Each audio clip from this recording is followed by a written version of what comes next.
Það er óvænt hjá þér eftir að hafa verið á leiðinni heim að snúa óvænt við hálfpartinn.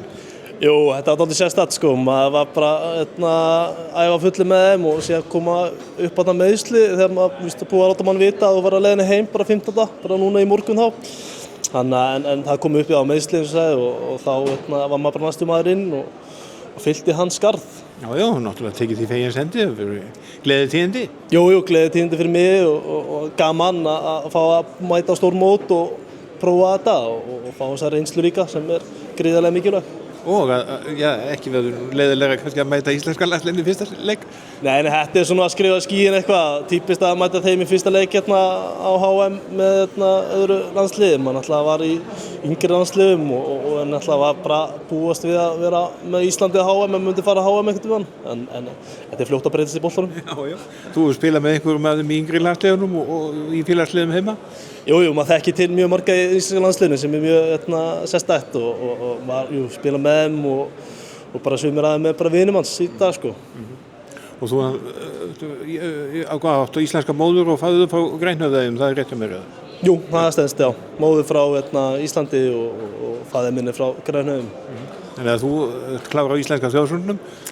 Já, maður þarf að vanda sér sko, ef ég myndi að opna munnin þá getum við sagt að þetta væri nú ekki skemmtileg ferð hjá mér þessa dagana held ég sko, þannig að maður þarf bara að loka munn og leyfa hinum að njóta söngsins. Hvernig hefur svona undirbúningurinn gengið? Hvar hafið þið verið síðustu daga þannig að þið komið hérna til Zagreb? Við vorum í Porto heilmikið að æfa 2 á dag og það var mikið álag þar og keisla, síðan fórum við í stuttan bæ fyrir utan Zagreb og vorum að æfa þar líka og síðan bara duttu 13. eða 12. janúar í bæinn og eru búin að vera að æfa hérna síðan. Og hafið þið spilað einhver æfingarleiki síðan í janúar? Já, við kepptum móti Q1 og síðan kepptum við móti B-liðinu á Slóveníu og síðan núna bara daginn vorum við að keppa móti Makedóníu. Þannig að það gekk bara mjög vel sá leikir og maður bara bjartur á þessu. Og fékkst þú að taka svolítið þátt í þeim? Já, maður tók þátt í þeim og bara gekk mjög vel.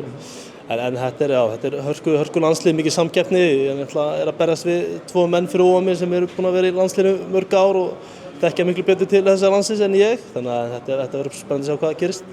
Þetta er mikið skiptur lið með hvaða væntingar heldur að menn gangi inn í þetta mót? Jú, við erum með okkar væntingar og allt það, en maður þarf, það er alltaf hitta, getur maður sagt á mjög góðan dag ef við ætlum að fara að fá stiga múti Íslandi og Slóveníu, þá þurfa okkar menn bestu að vera á eldi sko, en það getur alltaf allt gerst í boltanum, við vitum það alveg.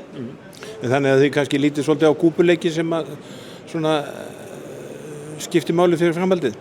Jú, að sjálfsögðu, það er náttúrulega bara að vita að það er náttúrulega bara mjög mikilvæg leikur fyrir okkur ef við ætlum að ná lengra á þessu móti að fá 2 stig þar sérstaklega sko. En það er bara eftirvænting og spenna að taka þátt í þessu, koma úr rólisteildinu og beint í þetta. Jú, þetta er smá breyting sko, maður er búinn að æfa með klassamönnum og allt það og þetta er mikið álag og svona öðruvísi umgjörð kringum þetta og allt það, þannig að þetta er bara mjög geggjað og bara góð reynsla baki að fá að taka þátt í þessu með liðinu. Þakka til leiksins á morgun. Að sjálfsögðu.